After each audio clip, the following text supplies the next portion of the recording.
Hi, I'm Jenny. And I'm John, and today we'll be teaching you the fundamentals of properly melting and dipping chocolate.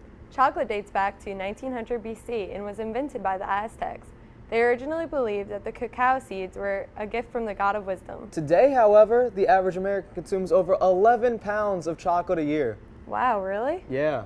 All right, well, let's get started. First of all, you need to pick the type of chocolate that you want to melt. You can use either dark chocolate, which contains about 75% cocoa, semi-sweet chocolate, which is what we're using today, which is 35% cocoa, milk chocolate, which is about 15% cocoa, or white chocolate, which actually contains little to no cocoa at all.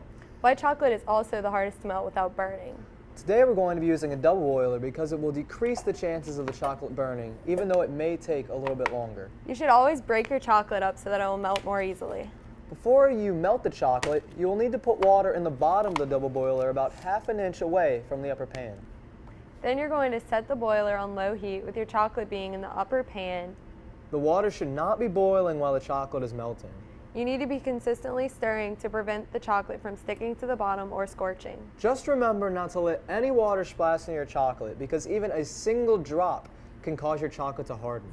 Once you're done melting the chocolate, make sure that the temperature is close to 110 degrees to make sure that it's tempered. Tempering is the process of melting chocolate the correct way in which it will harden properly and have the best appearance. We have several different items here today that we can dip because we all know that everything's better dipped in chocolate. Previously, we put all of our fruits on a paper to dry the excess water because if you allow any moisture in your chocolate, the chocolate will seize and make it harder to dip the items.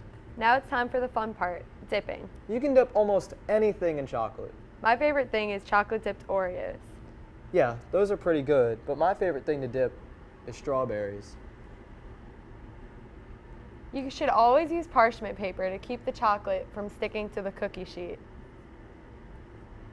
Okay, we're all done dipping. Now for the hardest part, waiting.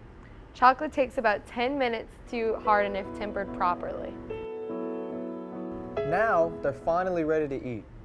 All right, so we've learned the history of chocolate, each type of chocolate, and how to properly melt, temper, and prepare chocolate. Now it's time for us to go. John, what can we do with all this chocolate? We can't let it go to waste. Let's eat it. All right, well, bye. See you next time. See ya.